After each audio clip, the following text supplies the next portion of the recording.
Driver, roll the window down. Let me see your hands. Window's coming down. Special Agent Ross, FBI, SWAT team commander. That's my badge. Copy that, sir. Step out of the vehicle for me, please. Negative. Tell me why you pulled me over first. Grant, what's going on? Hang back, lane drift, unreadable temp tag. That's it. My tag's federal issue. Here's the paperwork. Taking it. Removing sensitive gear tonight. The patrol car stopped fast.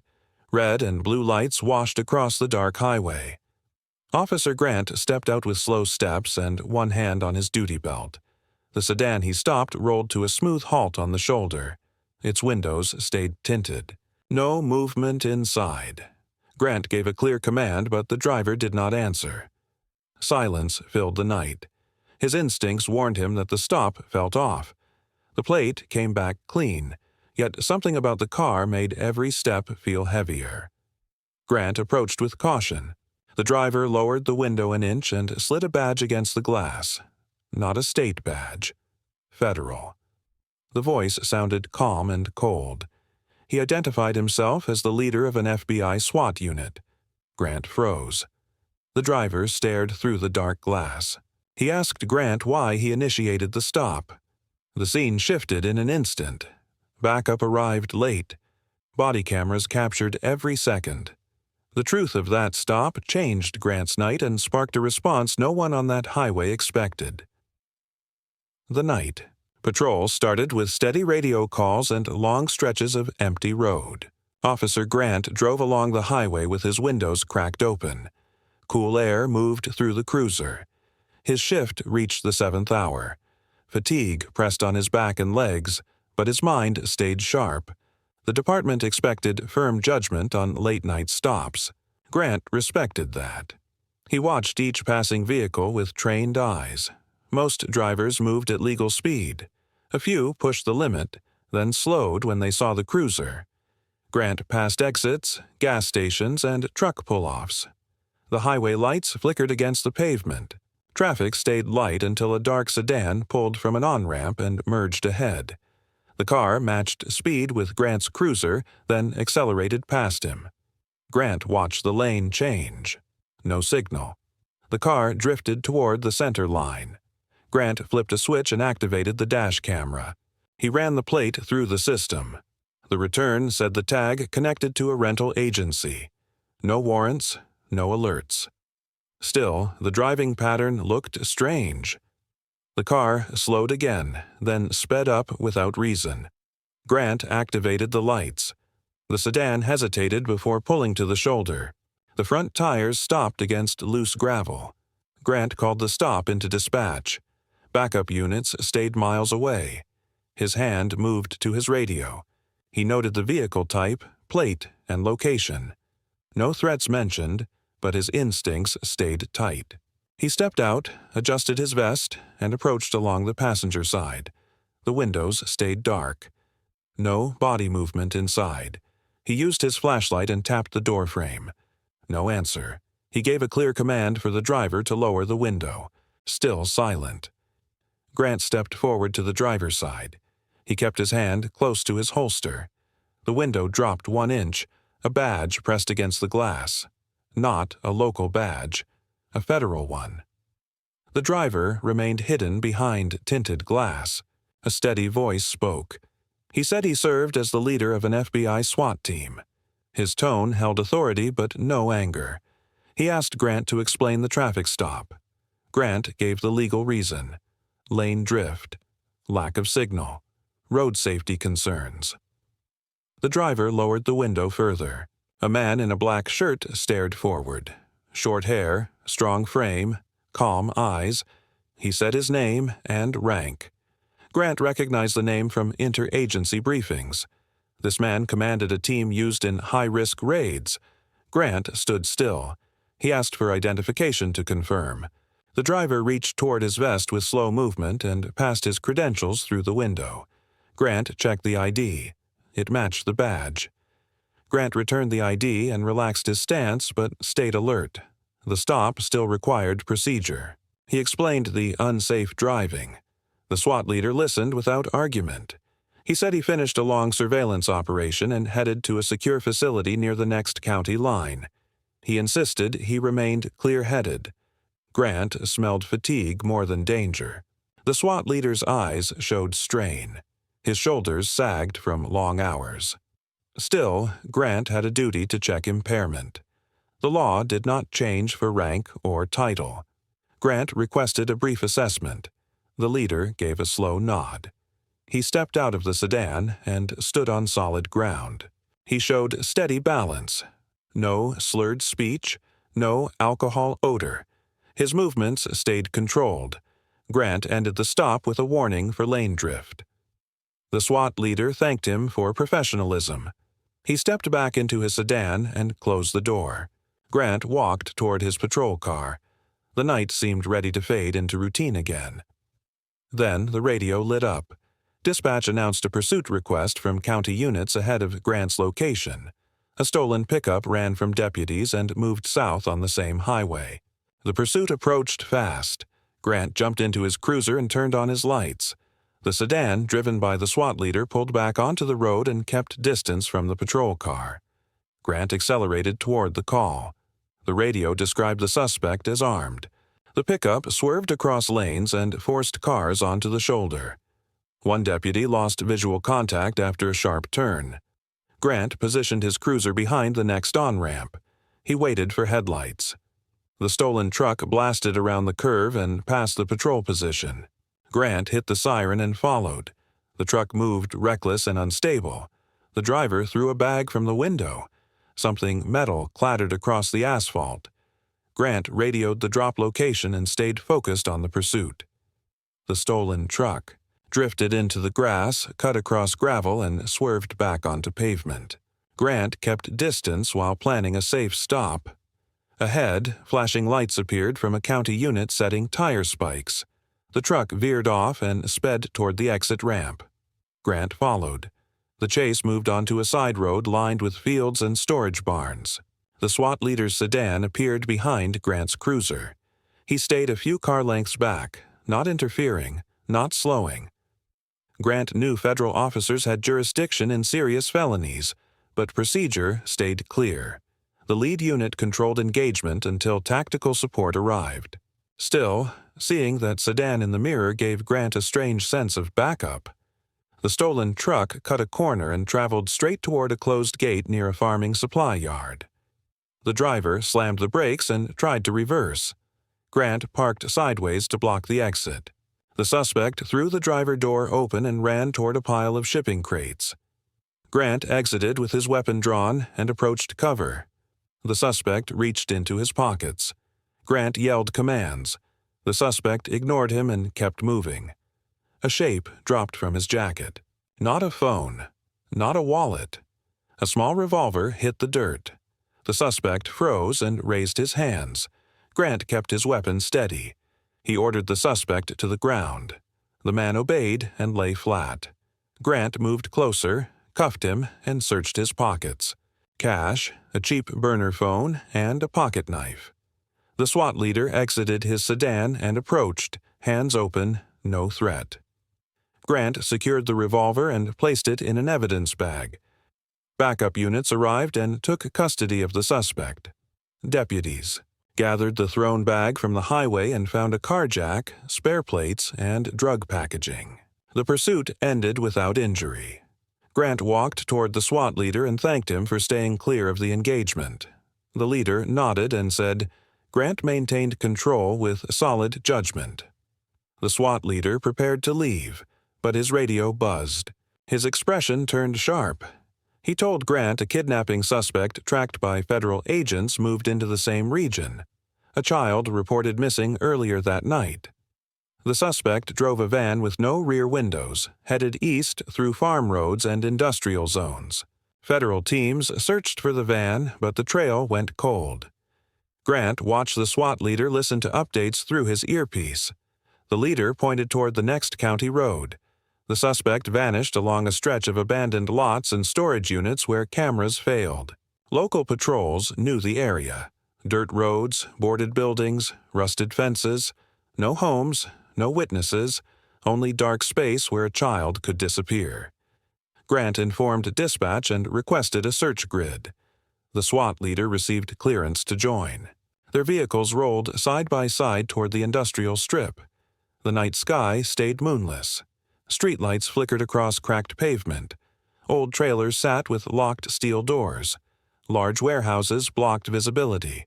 The area smelled of oil and dust. Grant and the SWAT leader split lanes to cover more ground. Both cruisers stayed in radio contact. The sound of gravel under tires echoed through the empty blocks. Grant scanned fences, gates, and loading docks. His spotlight swept across dumpsters and metal containers. Then something caught his eyes. Tire tracks carved fresh lines in the dirt near a fenced-off storage yard. The chain-link gate hung half open. A red van sat near a warehouse with its lights off. Grant radioed the SWAT leader and requested silence. The cruisers rolled without sirens. Grant parked behind a stack of crates. The SWAT leader rolled in from the opposite direction and parked behind a dumpster. Neither officer stepped out yet. They listened. A faint sound carried through the dark. Not engine noise, not metal scraping. Something softer. A small voice, damp and scared. It came from inside the warehouse. Grant signaled that he heard it. The SWAT leader exited his sedan and drew his weapon. Grant joined him, matching steady steps. Both approached the side door with tactical spacing. Grant tried the handle. Locked. The SWAT leader pointed to an open window near a loading ramp. A faint light flickered inside. Grant climbed the ramp and peeked through the glass. Inside, metal shelves filled the room, tools scattered across tables. In the corner, a man knelt beside a wooden crate. A child sat beside him, hands tied in front, tape across her mouth. Her tear-streaked face turned toward the door. Grant dropped down and whispered to the SWAT leader. The leader called his team for tactical support. Response time lagged because the nearest unit stayed 20 minutes away. The suspect could flee in less than one. Grant weighed the risk. The child needed out. The SWAT leader nodded with calm precision. They moved quietly along the wall and positioned at the door.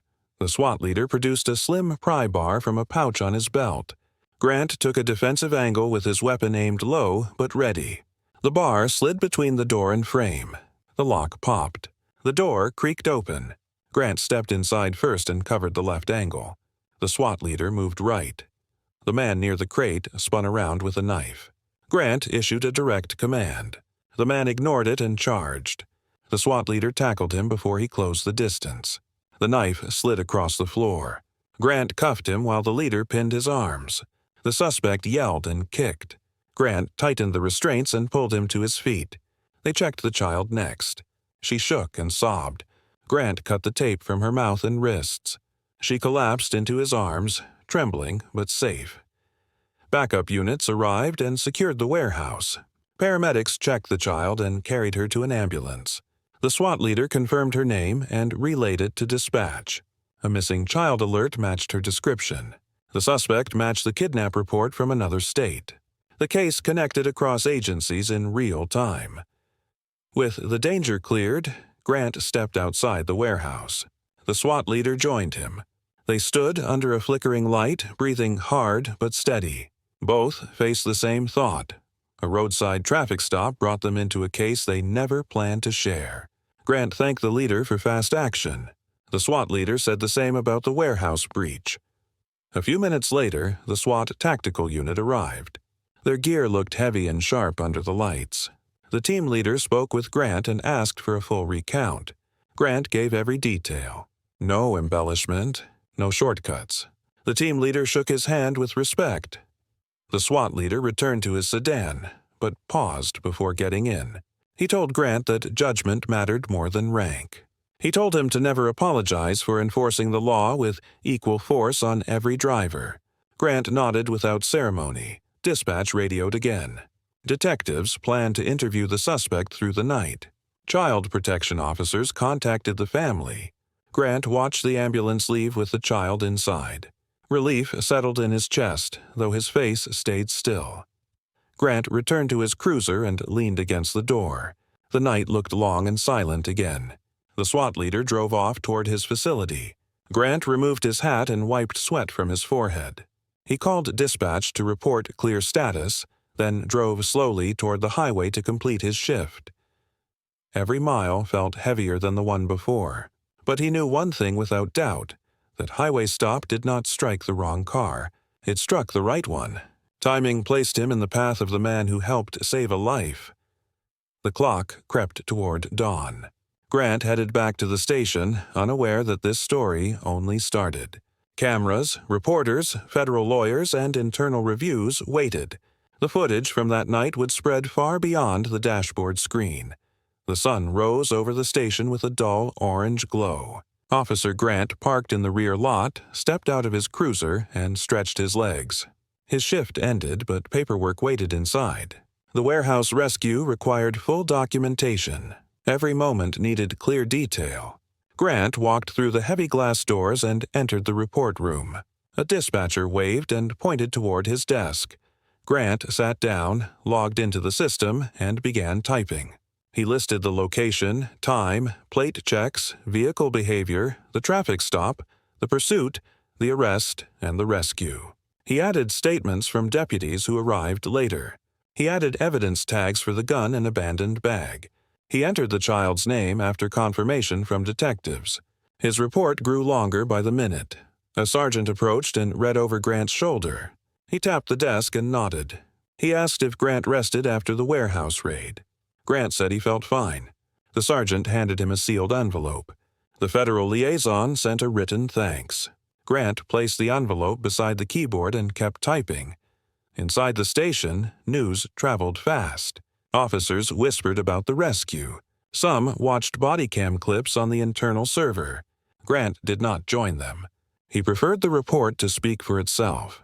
Nothing he said in conversation mattered more than the written record. After an hour, the file reached completion. Grant submitted the report and leaned back. The chief stepped through the doorway. She motioned toward her office. Grant followed. She sat behind her desk and gestured for him to take a seat. She asked for a verbal rundown. Grant spoke with steady tone. He described each phase of the night: the traffic stop, the pursuit, the warehouse, the rescue. The chief listened without interrupting. She asked no personal opinions. She wanted facts. When he finished, she thanked him and delivered her own message. Federal officials asked for a joint briefing later that week. Agents requested that Grant attend. His body cam captured clear footage of the child and the suspect. Prosecutors needed his account for future charges. Grant accepted without hesitation. He stood to leave, but paused. The chief looked at him with a mix of respect and warning. She said the incident drew attention outside the department. Media stations wanted statements. She told him to stay silent until a press release cleared his name from public questioning. Grant agreed. He walked out of her office and returned to the parking lot. His shift ended. Home waited.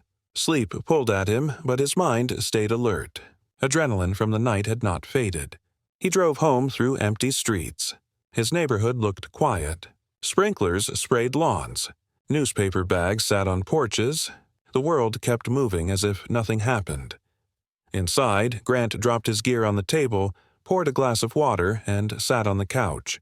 He closed his eyes. His phone buzzed. He ignored it at first, then checked the screen. Unknown numbers filled his missed call log. Some left voicemails with reporter introductions. He deleted them without listening. He powered the phone off and placed it face down on the table. Silence returned. Sleep came slow. When he woke, afternoon sunlight filled the room. He dragged himself into the kitchen and brewed coffee. He poured cereal into a bowl and stood by the window while eating. His neighbors walked dogs, washed cars, and waved across driveways. Grant lifted his hand in greeting but said little. He showered, shaved, and changed into fresh clothes. By late afternoon, he returned to the station for a scheduled briefing with detectives. They needed clarification on statements from the suspect. The detectives waited in an interview room. A federal agent sat with them. Grant took a seat and answered questions with direct language. Where he stood, what he saw, what the suspect said, how the child reacted, how the door opened, and how the arrest took place. The federal agent took notes. His face stayed unreadable. He thanked Grant for clear detail and left the room. The detectives stayed behind to plan next steps on the case. Grant stood and walked out into the hallway. Near the front entrance, a small crowd gathered. Reporters pushed microphones toward officers leaving the lobby. The chief blocked them with a firm stance and ordered them to leave city property. The reporters retreated to the sidewalk but kept cameras raised.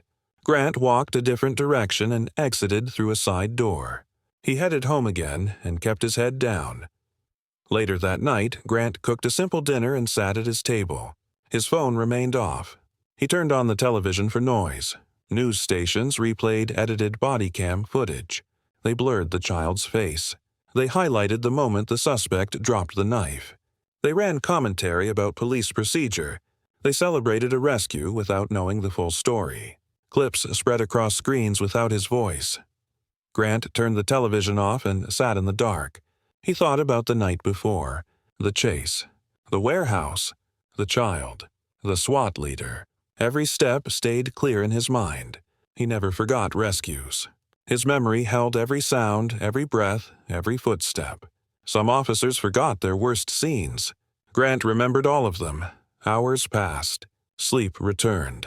The next morning, he drove back to the station. His new shift began before sunrise.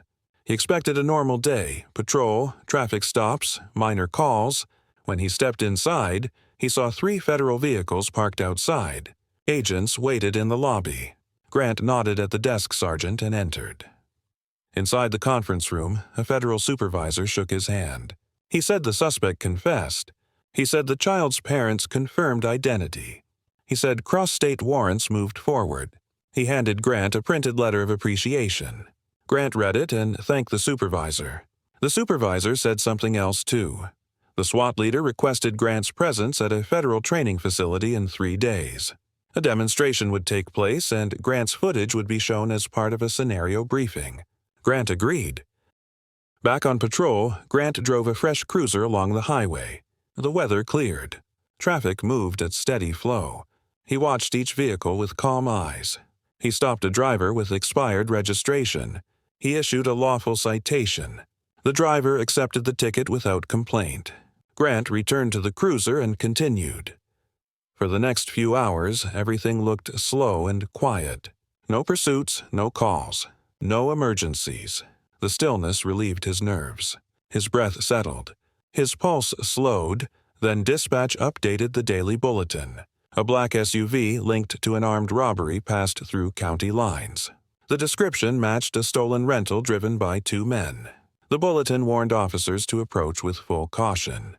Grant noted the details and kept moving. 20 minutes later, Grant spotted a black SUV pulling out of a gas station. The plate number matched. Grant turned off at the next ramp and waited. The SUV entered the highway. Grant pulled behind it. He called in the tag and requested a second unit. The SUV drifted between lanes. The passenger turned and stared at Grant's cruiser.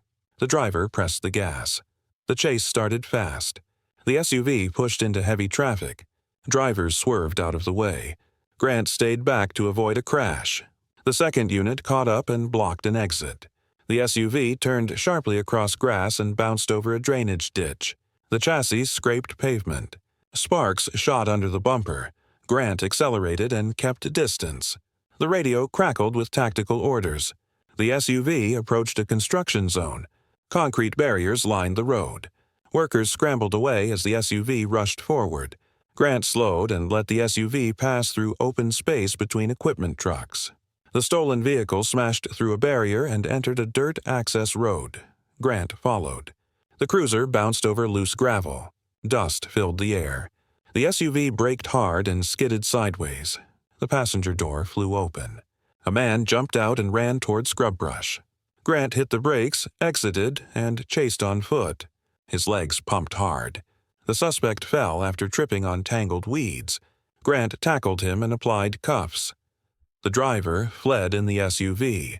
The second unit stayed on the road and intercepted the vehicle near a dead end. Officers removed the driver at gunpoint.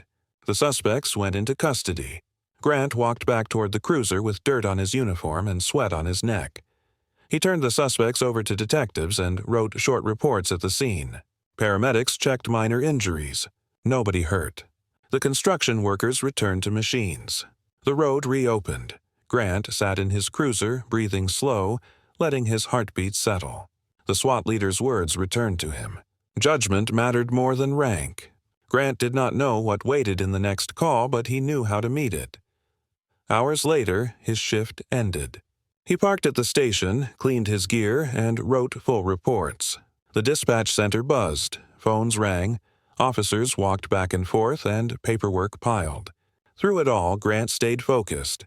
He finished his tasks and walked out to the parking lot. He started the car, but paused.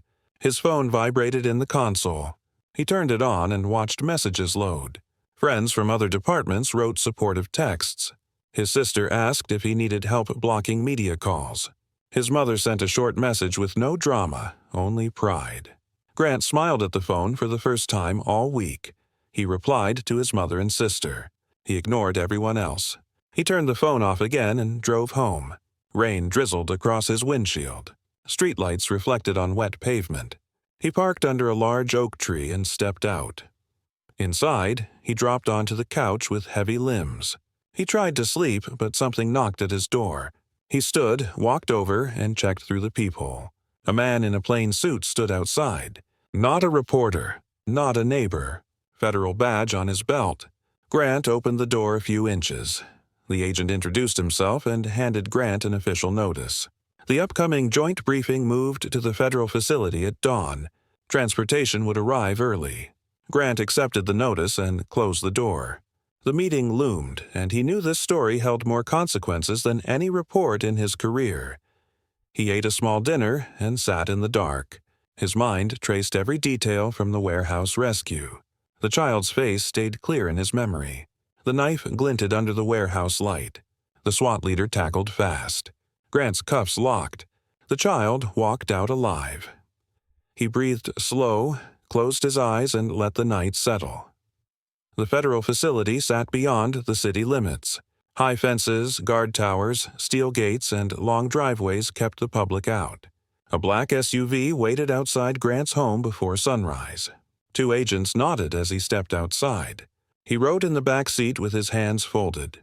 No small talk, no questions. The SUV reached the first checkpoint. Guards inspected badges. The gates opened without delay. Inside the compound, the building stood plain and square. Concrete walls, narrow windows, no signs on doors. The SUV parked near a conference hall. Grant stepped out with slow, controlled strides. He followed the agents through a security scanner and down a long hallway that smelled of clean floors and morning coffee. A briefing room waited ahead. Rows of chairs filled the space. Federal agents, local detectives, and state troopers filled most seats. Screens lined the wall. A projector sat near a podium. The SWAT leader stood near the front, arms crossed, eyes sharp. He nodded when Grant entered. One of the federal supervisors stepped forward and called the room to order. He introduced Grant by name and told everyone to watch the footage without interruption. The first clip came from Grant's dash camera. The screen showed the traffic stop. The sedan pulled over on the dark highway. The SWAT leader's badge appeared through the window. The room watched without sound. Grant's calm posture held the frame. The screen paused after the warning was issued. The supervisor explained that most stops ended there. No drama, no raised voices, no mistakes. Then the next segment started on the screen. The pursuit of the stolen truck. The camera shook as the cruiser bounced over uneven roads. Sparks glowed under the stolen vehicle. Men in the room leaned forward with interest. One trooper muttered that the chase looked fast for a dirt road. The footage kept rolling until the suspect dropped the gun and surrendered. The third clip took the room into the warehouse. The Bodycam sound recorded faint cries from the child. The suspect spun around with a knife. The SWAT leader tackled him. Grant cuffed him and cut the tape on the child's wrists. Her small voice filled the room. Several officers lowered their heads. The footage ended. Silence hung across the room. The supervisor turned to Grant and asked him to stand at the front. Grant walked up the aisle and faced the rows of officers. He explained each decision with short, direct sentences. He described the driving behavior, the pursuit choices, the warehouse door, and the custody of the child. No glory, no speeches, only procedure. When he finished, the SWAT leader stepped beside him. He told the room that judgment defined an officer more than uniform color or federal rank. He said Grant handled the warehouse entry with proper control. He said the rescue succeeded because every step stayed disciplined. The room filled with nods. Some agents stepped forward to shake Grant's hand. Others lined up to trade contact information. Grant accepted each gesture with steady courtesy. After the briefing, a detective from another state asked Grant to join an investigative task force as a consultant. Grant declined. He liked patrol. He liked the highway. He liked simple calls and steady habits. The detective respected his decision. Outside, the SWAT leader walked beside Grant toward the parking lot. They stopped near the SUV. The leader thanked him again. He reached into his pocket and handed Grant a small contact card. No speech, no lecture, only a note that help stood one call away if danger escalated with the kidnapping case. Grant placed the card in his wallet. The agents drove him back to his home. The sun climbed high in the sky. Grant stepped inside his house and locked the door. He poured water into a glass and sat at the kitchen table. He stayed still for a long moment. By early afternoon, the department called him back. A press conference approached. The chief needed him in uniform. Grant dressed and drove to the station. Reporters gathered behind barricades. Cameras pointed toward the podium. Police officers stood guard at the sides. Inside, the chief waited in her office. She told Grant he would stand beside her but speak no lines. She would read a short statement about the warehouse rescue and the suspect's arrest. Grant nodded. He felt no desire for attention. The child's safety mattered more than cameras. The press conference started outside. The chief spoke with a strong, even voice. She confirmed that the child returned to her parents. She confirmed charges against the suspect. She confirmed that officers worked with federal partners on related leads. She thanked every unit that helped. She did not mention Grant's name. She did not describe the chase. She did not feed drama. Reporters threw questions across the barricade. The chief ignored them and walked back inside. Grant followed. The press conference ended on her terms, not theirs. Back inside the station, a detective handed Grant new paperwork. The suspect requested a lawyer. The state prepared transfer documents for interstate charges. Grant reviewed everything and signed his parts. The detective thanked him and left to process the forms. Grant exited the building and stepped into the parking lot. His next shift started in 1 hour. He grabbed a bottled drink from a vending machine, leaned against a patrol car, and took slow sips. The night air felt cool and sharp. At the start of his shift, Grant grabbed the keys to a different cruiser. Maintenance checked his usual unit for alignment after the dirt road chase. The new cruiser smelled clean and unused. Grant logged in, set the radio volume, checked the dashcam, and pulled onto the road. For the next 2 hours, the radio stayed quiet. Grant drove across neighborhoods, highways, and industrial streets. A minor fender-bender report came through. He responded, wrote a traffic report, and cleared the scene. He returned to patrol with relaxed shoulders. Near midnight, dispatch reported that a stolen motorcycle moved through downtown. The rider wore a black jacket and white helmet. The plate did not match the vehicle. Officers spread across the streets and scanned intersections. Grant spotted the motorcycle near a train track crossing. The rider turned onto a service road without headlights. Grant followed with silent lights. He let distance control the risk. The bike slipped between 2 large warehouses. The rider tried to lose sight behind metal shipping containers. Grant pulled into the lane and caught a glimpse of the bike near a loading dock. The rider tried to accelerate across gravel. Dust sprayed behind the tires. The motorcycle hit a patch of loose stone and wobbled. The rider lost control and dropped the bike. Sparks scraped across the pavement. The rider scrambled up and tried to run. Grant exited his cruiser and chased him. The rider climbed a ladder toward a roof. Grant followed. His boots hit each rung with force. At the top, the rider slipped near the ledge and tried to jump to another roof. The gap looked short, but the landing failed. The rider hit the edge with his chest and hung by his fingertips. Grant grabbed his arm and pulled him back to the roof. The rider kicked and tried to shake loose. Grant turned his weight, locked his arm, and forced him to the ground. He cuffed the rider and called for backup. 2 units arrived and escorted the suspect to the cruiser. Grant climbed down the ladder with steady steps. He checked the motorcycle. The ignition wires hung loose. Another stolen case for detectives. Grant filed a report and cleared the area with calm breathing and tired legs. Hours passed without more calls. Grant returned to the highway. He watched lanes and patrol lights. He thought about the warehouse again. He thought about the child's small voice. He thought about the SWAT leader's words. Patrol shifts never stayed calm forever. No officer expected peace. Still, the next call came in with a quiet tone. Dispatch asked Grant to check on a suspicious van parked near a closed motel. He drove there and saw a white van with no plates. The windows sat covered with paper from inside. The van rocked slightly. Someone moved in the back. Grant alerted dispatch and approached with caution. He placed his hand on his holster and stayed to the side of the door. He shined his flashlight through the windshield. No driver's seat passenger. The movement came from the rear. Grant knocked once and gave clear instruction. No one answered. He opened the side door with a firm pull. The van door slid open and revealed a thin man curled under a blanket. No weapons. No threats. A suitcase sat beside him.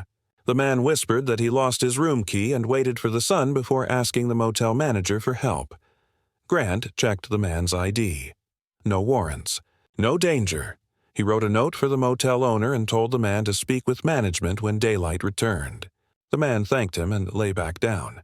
Grant closed the van door and walked away. This call felt simple, almost soft, after the warehouse rescue. Still, every call held risk. Every night stretched long. Grant resumed patrol and watched the horizon brighten as dawn approached. His shift ended near sunrise. He parked at the station and removed his gear.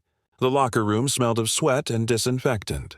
Officers talked about weekend plans and family events. Grant said little and headed home. He stepped into his house and locked the door. He placed his badge on the table, dropped onto the couch, and stared at the ceiling. His body felt heavy. His eyelids drifted downward. Sleep came fast. Grant woke before noon. Sunlight crossed his living room. His uniform lay folded over the chair. His body felt stiff from the chase, but rest helped.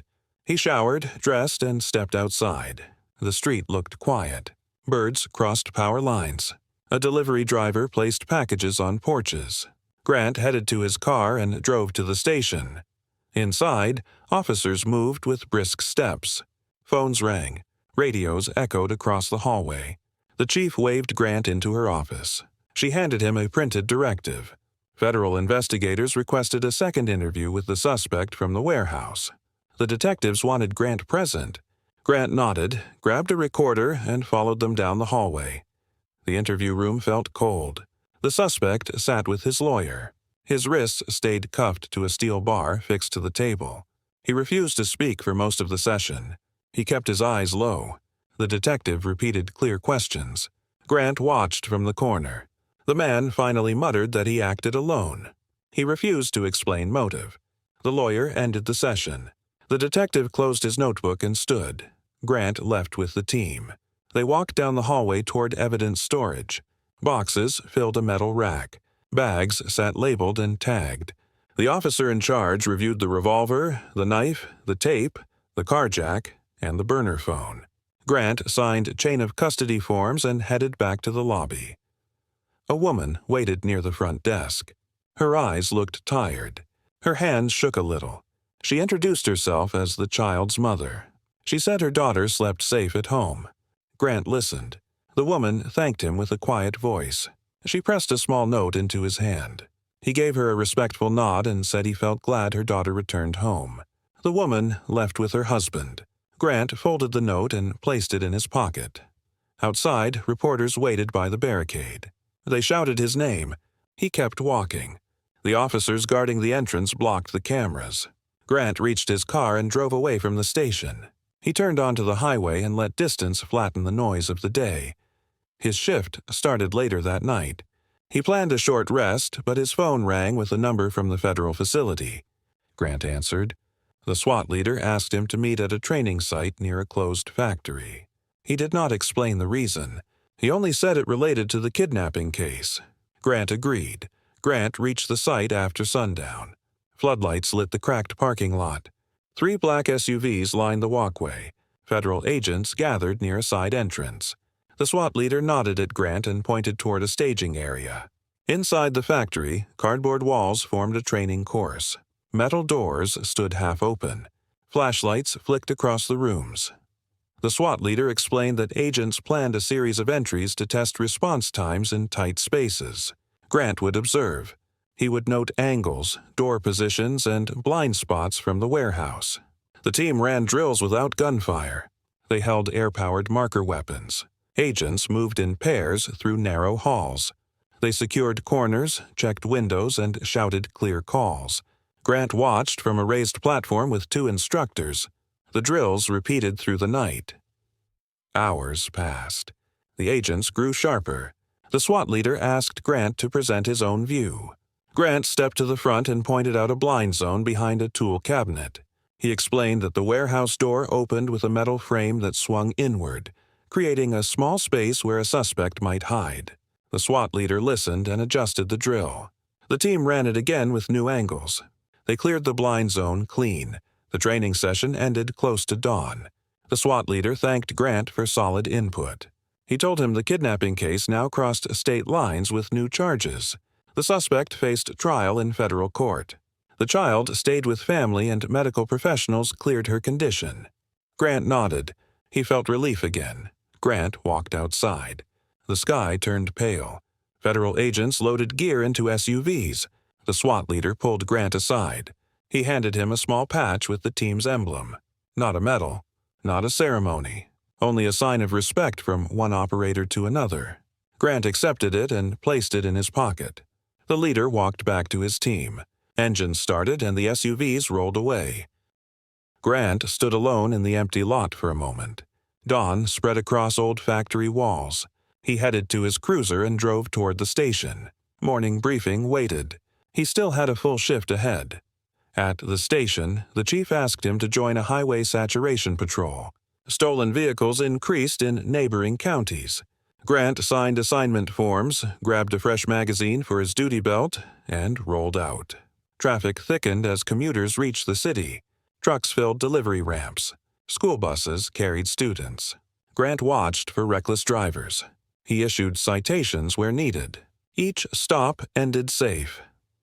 Near noon, dispatch called with a priority alert.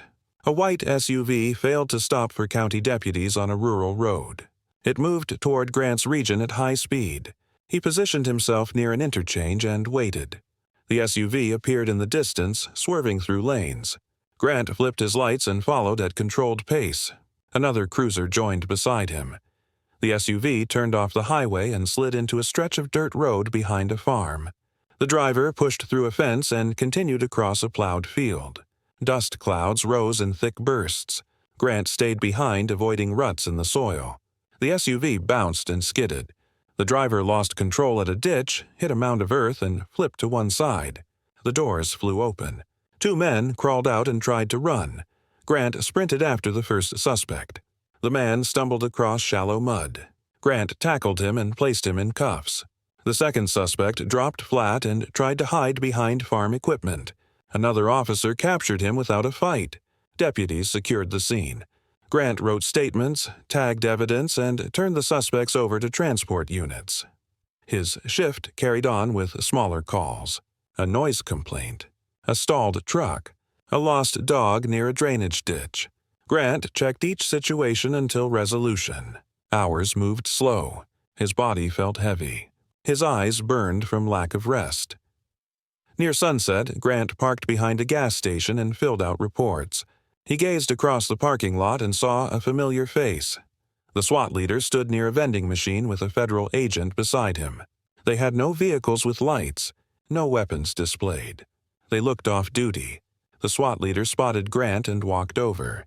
He said the detectives asked for a final walkthrough of the warehouse scene at midnight. They wanted Grant present to mark positions and confirm measurements for court. Grant agreed. The SWAT leader asked if he needed a ride. Grant said his cruiser held enough fuel. They parted ways. Grant spent the next few hours on patrol, then drove toward the warehouse site. Detectives waited with clipboards and cameras. They walked through each room. They measured distances. They photographed angles. Grant pointed out every location where the suspect moved. They marked the crate where the child sat. They documented the knife's path. The walkthrough ended after 2 hours. Detectives shook Grant's hand and left. Grant leaned against his cruiser and looked across the dark yard. He felt a rare moment of stillness. The case neared its end. The child healed. The suspect faced trial. The warehouses turned silent again.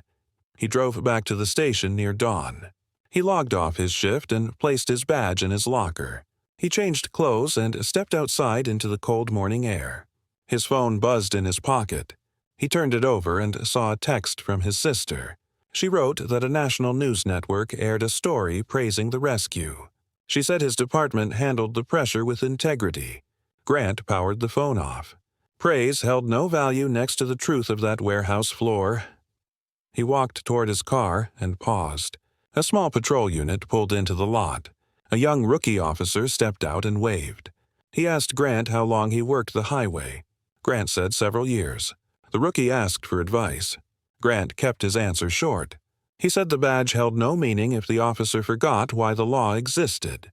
He said every person deserved safety. The rookie nodded. Grant sat in his car and drove home. He parked in his driveway and stepped out under a gray sky. A breeze moved across the trees. His house felt steady and still. Inside, he placed the patch from the SWAT leader on a shelf near his table. He placed the note from the child's mother beside it. 2 small symbols held more meaning than any headline. He made breakfast and read a short message from his chief. She wrote that he could take 2 days off. Paid leave, rest before returning to patrol. Grant smiled at the screen. He closed his phone and sat down to eat. 2 days passed in silence. He cut his lawn, fixed a loose hinge on the kitchen door, and washed his cruiser. He returned messages from his sister and mother. He ignored requests from reporters. On the 3rd morning, he returned to the station. He felt rested. He put on his uniform with steady hands and clear eyes. He walked through the lobby and nodded at the officers. Routine returned. Dispatch handed him a new assignment. Patrol route set across the South Highway and Business District. Grant took the keys, stepped into the cruiser, and pulled onto the street. He drove under bright daylight and watched traffic move with order. The world kept turning. The city kept breathing. Grant stayed ready. The next story drops soon. Another scene on a silent road. Another stop. Another secret hidden behind tinted windows. The next video brings fresh footage and a free guide that breaks down every move without filler. Stay close for the next upload.